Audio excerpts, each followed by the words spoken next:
Amici, ben ritrovati, eventi del territorio. Quest'oggi è a Falzè di Piave, siamo a Falsettissima e siamo in compagnia di Daria Dalla Mora. Daria è una volontaria dell'associazione, dopo questo lockdown una ripartenza e l'associazione ci crede.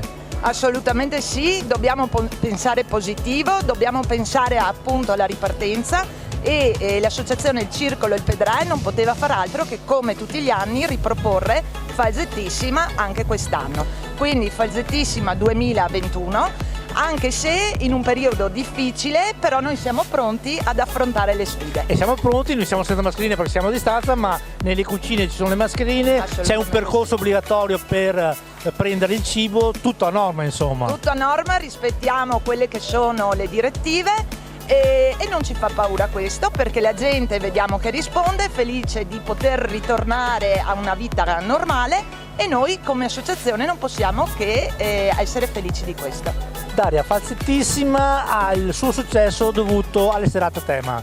Sì, questa sera serata di pesce, quindi frittura mista, domani sera sabato il ciurasco e domenica a mezzogiorno lo spiedo come da consuetudine e per la sera grigliata mista. Un'ultima cosa Daria, poi ti lascio al tuo lavoro di volontaria perché le cucine aspettano. A te, ma a tutti gli altri volontari, un doveroso grazie, perché queste associazioni senza volontari non vivrebbero.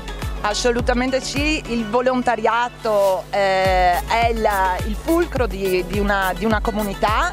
Il volontariato è stato messo a dura prova con il Covid, perché purtroppo per quasi 2 anni non abbiamo potuto ritrovarci come al solito e quindi queste sono le prime occasioni che ci danno la possibilità di tornare a stare insieme. Questa sera abbiamo tanti ragazzi, tanti bambini delle elementari e delle medie, felici di poter dare una mano e dare il loro contributo al paese, esatto, e alla riuscita della festa, quindi non possiamo che dire grazie a tutti. E che saranno anche il futuro di questi eventi. Assolutamente loro sono il futuro, ormai noi possiamo dire di essere il passato quasi. Daria, noi ti ringraziamo, andiamo a mangiare una buona frittura di pesce.